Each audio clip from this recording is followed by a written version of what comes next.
Assalamualaikum warahmatullahi wabarakatuh. Nama saya Lukman Nuralim dari kelas 11 PS4. Saya akan menjelaskan tentang saya akan membuat tugas sejarah peminatan dan akan menjelaskan tentang revolusi industri. Revolusi industri dibagi 4, yaitu yang berada di bidang ekonomi, bidang politik, bidang budaya, dan bidang sosial. Dan pertama-tama saya akan menjelaskan bidang ekonomi. Pengaruh pemikiran dan peristiwa penting Eropa bagi masyarakat Indonesia dalam bidang ekonomi. Perkembangan industri pada masa kolonial. Sejak penerapan politik liberal, di Indonesia telah berdiri perusahaan dan perkebunan baik yang berkembang oleh pemerintah maupun pihak swasta. Penggunaan mesin-mesin untuk kegiatan produksi di Indonesia merupakan pengaruh revolusi industri. Perkembangan kegiatan perekonomian. Pengaruh revolusi yang dibawa bangsa Belanda ke Indonesia turut berdampak pada kegiatan perekonomian di Indonesia. Untuk menunjang proses produksi, pemerintah kolonial Belanda membangun sarana dan prasarana transportasi, baik darat maupun laut. Pada tahun 1872, perusahaan Netherlands Inland Spoorworks atau NIS membangun sarana transportasi kereta api untuk mengangkut gula dari pabrik-pabrik di wilayah Forsterland ke pelabuhan di Semarang. Praktik kolonial yang diterapkan di Indonesia memperkenalkan rakyat Indonesia dengan sistem permodalan ketika sistem tanam paksa dihapus oleh pemerintah kolonial pada tahun 1870. Banyak praktik usaha di bidang permodalan dikembangkan dengan memberikan modal bagi pengusaha swasta yang akan membuka perkebunan di Indonesia pada tahun 1869. NHM muncul sebagai bank perkebunan. Yang kedua, bidang politik. Bidang politik di masa revolusi. Pengaruh pemikiran dan peristiwa penting Eropa dalam kehidupan di Indonesia sebagai berikut. Yang pertama, praktik politik kolonial. Pada 20 Maret 1602, para pedagang Belanda mendirikan Verenigd Oost-Indische Compagnie (VOC). Di masa itu terjadi persaingan sengit di antara negara-negara Eropa, yaitu Portugis, Spanyol, kemudian juga Inggris. Prancis dan Belanda memperebutkan hegemoni perdagangan Asia Timur. Yang kedua, perkembangan paham-paham baru di Indonesia. Paham-paham baru yang berkembang di Eropa setelah terjadinya Renaissance, reformasi gereja, dan revolusi industri juga mempengaruhi kehidupan masyarakat Indonesia. Paham-paham baru yang berkembang akibat pemikiran dan peristiwa penting di Eropa sebagai berikut. Yang pertama, liberalisme. Liberalisme menginginkan adanya suatu masyarakat yang bebas, namun di lain pihak banyak orang yang menggunakan kebebasan tersebut untuk berbuat kewenangan yang pasti dapat merugikan orang lain. Yang kedua, kapitalisme adalah sistem ekonomi di mana perdagangan, industri, dan alat-alat produksi dikendalikan oleh pemilik swasta dengan tujuan memperoleh keuntungan dalam perekonomian pasar. Yang ketiga, revolusi industri di bidang budaya. Pengaruh pemikiran dan peristiwa Eropa bagi masyarakat Indonesia dalam bidang budaya sebagai berikut. A. Pengaruh arsitektur. Pengaruh Barat sebagai akibat dari pemikiran dan peristiwa penting di Eropa dalam bidang kebudayaan dan memberi nuansa baru bagi perkembangan arsitektur di Indonesia. Budaya Barat dipadukan dengan kebudayaan lokal, menghasilkan perpaduan baru yang disebut kebudayaan Indis. B. Perubahan gaya hidup. Penduduk Indonesia dibedakan menjadi 3 golongan. Golongan pertama diduduki oleh orang-orang Belanda, golongan kedua diduduki oleh orang Tionghoa dan Indonesia, dan golongan ketiga merupakan kelas terendah dalam kasta sosial masa kolonial. Tahun 1920-an, berdiri toko-toko busana berhaya Eropa. Hanya orang-orang dari golongan tertentu yang mampu membeli pakaian toko-toko tersebut. Abad 20, nasi menjadi makanan pokok bagi penduduk Indonesia. Pada masa ini, masyarakat mengenal kebiasaan makan yang disebut Riesstafel merupakan cara penyajian makanan berurutan dimulai dari pembuka, menu utama, dan menu penutup. Riesstafel dilakukan seminggu sekali. Bidang revolusi industri di bidang sosial. Yang A. Perkembangan pendidikan di Indonesia. Sejak pemerintah kolonial Belanda menetapkan kebijakan politik etik khususnya di bidang edukasi atau pendidikan, kaum intelektual muncul di Indonesia sebagai hasil dari pendidikan kolonial Belanda. Pemerintah kolonial Belanda membuka sekolah-sekolah di antara lain. Yang pertama, Tweede School. Yang kedua, RSS School. Yang ketiga, Algemene Middelbare School. Yang keempat, Opleidingsscholen voor Indische Ambtenaren atau yang disingkat OSVIA, atau disebut juga sekolah tinggi kolonial, atau disebut juga sekolah tinggi. Yang kedua, penyebaran agama Nasrani. Selain berdagang, kedatangan bangsa Portugis di Indonesia untuk menyebarkan agama Katolik. Bangsa Portugis menyebarkan agama Katolik di Maluku. Agama Katolik di Maluku diperkenalkan oleh seseorang berkebangsaan Spanyol bernama Este Franciscus Savernus 1590 yang hidup di tahun 1590 sampai 1662. Penyebaran agama Katolik juga dilakukan di Nusa Tenggara Timur. Mission di daerah ini adalah ceramah-ceramah tari teladan hidup. Penyebaran agama Katolik di Nusa Tenggara Timur dipusatkan di Larantuka. Jadi dari 4 revolusi tentang revolusi industri tersebut, saya akan menjelaskan salah satu dari revolusi Indonesia.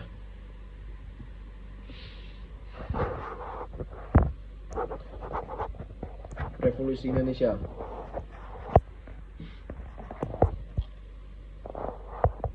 Latar belakang Revolusi Indonesia, proklamasi dan pembentukan pemerintahan Indonesia, euforia saat Revolusi Nasional Indonesia, usaha penduduk kembali wilayah Indonesia, keempat perjanjian Linggarjanti, yang kelima agresi militer Belanda 1. Revolusi Nasional Indonesia menjadi sebuah titik penting dalam berdirinya negara Indonesia yang memiliki kedaulatan penuh. Pada titik ini terjadinya berbagai konflik bersenjata antara Republik Indonesia dengan Belanda. Segala bentuk revolusi yang terjadi diawali dengan dilakukannya masa yang menggembirakan untuk bangsa Indonesia, yaitu proklamasi kemerdekaan Indonesia pada tanggal 17 Agustus 1945, hingga akhirnya pihak Belanda mengakui kemerdekaan bangsa Indonesia pada tanggal 29 Desember 1949. Pergerakan besar-besaran muncul berbagai organisasi nasional untuk meraih kemerdekaan orang Indonesia dari cengkraman penjajahan Belanda. Lalu, ada gerakan yang bersifat lebih keras untuk memaksa pihak Belanda untuk memberi hak-hak dari bangsa Indonesia dengan segera. Pemimpin gerakan ini adalah Soekarno dan Muhammad Hatta.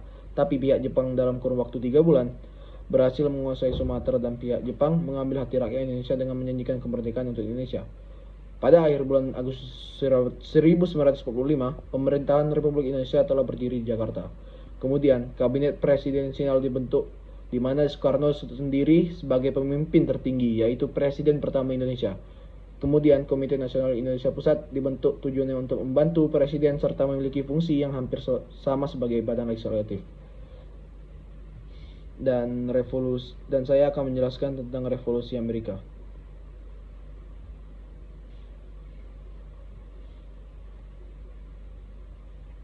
Revolusi Amerika. Yang pertama, sebelum kedatangan Columbus. Yang kedua, sesudah kedatangan Columbus. Yang ketiga, perang kemerdekaan. Yang keempat, perkembangan Amerika. Yang kelima, perang saudara. Sesudah kedatangan Columbus, pada tahun 1842 berlayar ke arah barat setelah perjanjian Tordesillas atas perintah Raja Spanyol untuk mencari sumber rempah-rempah di dunia timur hingga kepulauan Bahama, Cuba, dan Santo Domingo. Keberhasilan perjalanan Columbus oleh bangsa Spanyol dan Portugis, jajahan Portugis hanya Brazil.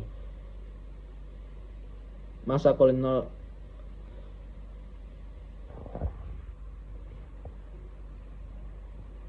maaf sebelumnya saya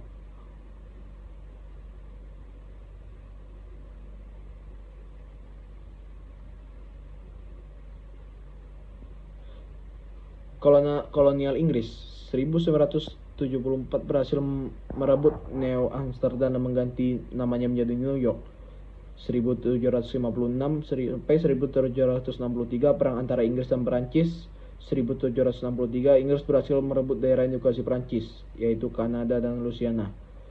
Perang kemerdekaan Amerika.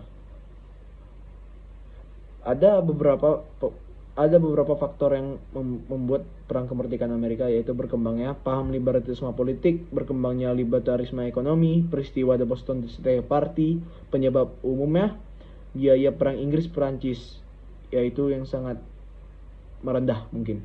Revenue Act dan Abbey. Penyebab khususnya yaitu perbedaan konsep antara kolonial Inggris dan Amerika. Amerika menyediakan bahan baku dan menjadi konsumen produk manufaktur Inggris.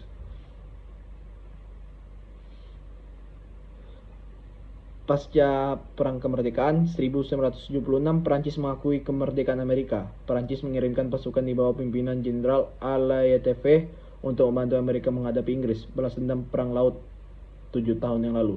1779, Spanyol membantu Amerika melawan Inggris, mendapat kembali daerah Gibraltar dan Florida. Dan 1783, Inggris menyerah kepada George Washington dan Lafayette di Yorktown. 1763, Inggris dipaksa menandatangani perjanjian Paris agar kemerdekaan Amerika diakui secara sah oleh dunia. Perkembangan Amerika, didirikan pemerintah negara baru di banyak wilayah. 1781 disusun Undang-Undang atau Article of Confederation. 1788 disahkan Undang-Undang Negara Amerika Serikat wajib ditaati seluruh negara bagian. Perkembangan hingga sekarang penambahan negara bagian, menambah wilayah dengan ekspansi atau kependudukan, memberikan perlindungan kepada negara yang meminta untuk menghindari ancaman dari negara lain. Selanjutnya negara tersebut menjadi negara bagian Amerika Serikat, membeli wilayah karena alasan politik.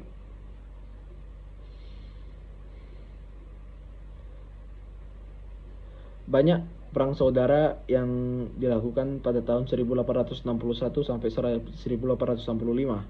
Tokohnya yaitu contoh dari tokoh tersebut adalah Alexander Hamilton dan Thomas Jefferson. Ekonominya yang Alexander Hamilton ini di industri, yang Thomas Jefferson agraris.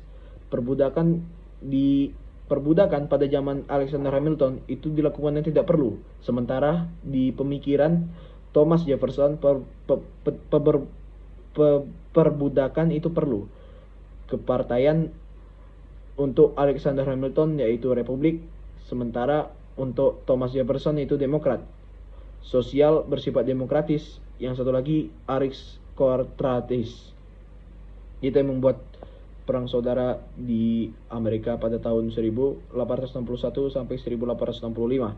Dampaknya bagi Amerika: penghapusan sistem perbudakan, kehancuran ekonomi Amerika Serikat bagian selatan. Amerika Selatan benci kaum negro karena mendapat persamaan kedudukan dengan kulit putih. Di tingkat tinggi, berusaha memegang jabatan pada tumpuk pemerintahan agar bisa korupsi. Di tingkat rendah, melakukan perampokan terhadap hati tuan tanah. Yang kelima, muncul kaum petualang dari Amerika Utara. Dan keenam, kehormatan Amerika di dunia internasional naik. Setelah saya menjelaskan revolusi Amerika, saya akan menjelaskan revolusi Rusia.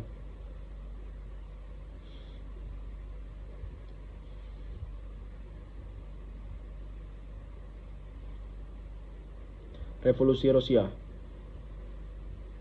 Seorang Tsar Nicholas II 1894 sampai 1917 yang pada masa hidupnya.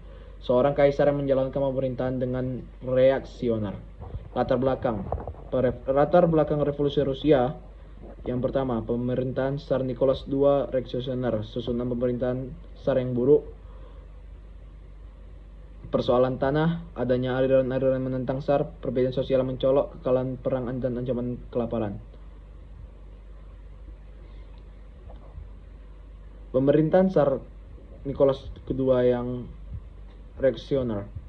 Ketika negara-negara lain mulai mengakui hak politik bagi warga negara, Tsar Nicholas masih enggan melakukan hal yang sama. Pemilihan anggota Duma dilakukan dengan pura-pura karena pada praktiknya anggota Duma adalah orang yang pro pemerintahan Tsar. Hasil rapat-rapat dan rekomendasi Duma kepada Tsar tidak perlu dihiraukan. Ada 3 jenis, yaitu perbedaan sosial yang mencolok, dan susunan pemerintahan Tsar yang buruk, dan persoalan tanah. Itu yang membuat pemerintahan Tsar Nicholas yang reaksioner. Dan ada juga masa suram di revolusi Rusia, yaitu kekalahan perang, adanya aliran-aliran menentang Tsar, ancaman bahaya kelaparan. Yang pertama, saya akan menjelaskan kekalahan perang. Keikutsertaan Rusia dalam Perang Dunia Pertama mendapat sambutan dingin dari rakyatnya. Peperangan yang tidak didukung oleh rakyat tertentu menghasilkan kekalahan. Kekalahan besar Rusia, pertempuran di Tannenberg dan di sekitar danau wilayah Masuri semakin mengecewakan hati dan melenyapkan kepercayaan rakyat kepada Tsar. Rakyat mulai jemu pada peperangan dan menginginkan kedamaian. Yang kedua, adanya aliran-aliran menentang Tsar. Aliran-aliran tersebut adalah aliran liberal dan sosialis. Kaum liberal ini disebut Kadel, Konstitusional Demokrat. Aliran ini menghendaki Rusia menjadi kerajaan yang berundang-undang dasar. Kaum sosialis menghendaki susunan masyarakat yang sosialis serta pemerintahan yang modern dan demokratis. Dan yang kedua, ancaman bahaya kelaparan. 15 juta warga Rusia dimobilisasi untuk perang. Kesejahteraan mereka harus dijamin penuh oleh negara, sementara banyaknya orang yang dikirim ke medan perang berakibat kurangnya tenaga kerja baik dalam bidang industri maupun pertanian. Itu yang membuat revolusi Rusia yang buruk.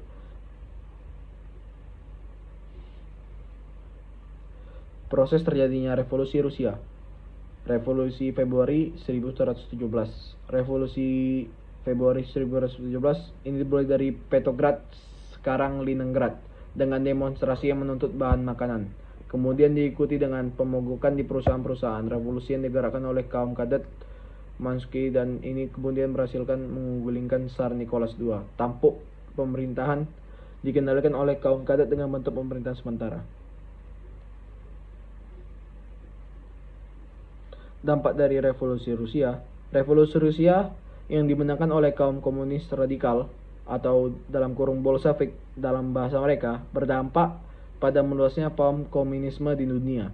Negara-negara dunia ketiga yang pada saat itu masih dijajah bangsa lain dengan segera mengadopsinya. Juga negara-negara yang baru terbentuk dan negara-negara yang telah bosan hidup dalam kekangan feodalisme. Penguasa paham baru ini pun dengan segera menjalar di Indonesia pada kemerdekaan. Bahkan di kemudian hari jelas melakukan pemberontakan. Contohnya adalah ISDF yang setelah Indonesia merdeka mengubah nama menjadi PKI. Setelah revolusi Rusia, saya akan menjelaskan revolusi Cina.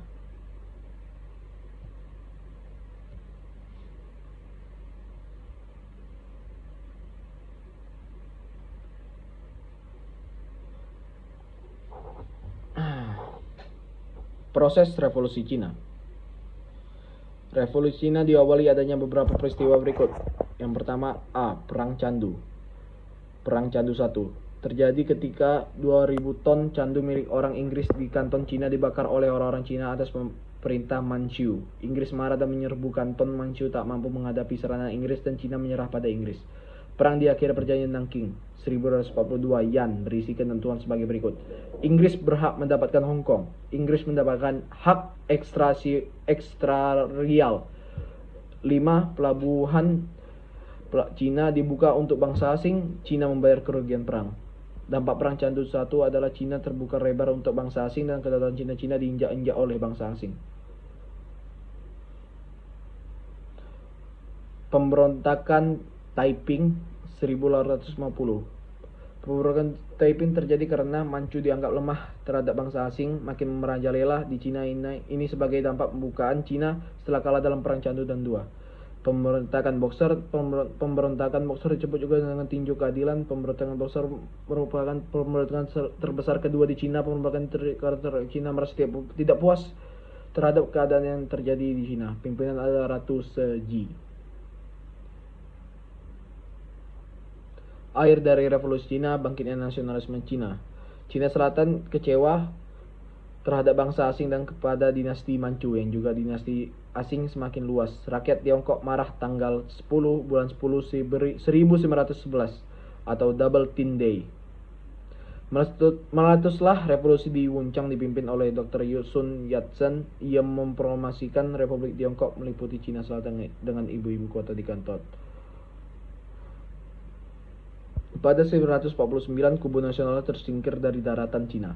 Kubu komunis pada 1 Oktober 1949 mendirikan negara baru yang bernama Republik Rakyat Cina. Di Hong Kong dan Macau merayakan perjuangan 10 Oktober 1911 sebagai peringatan revolusi khas.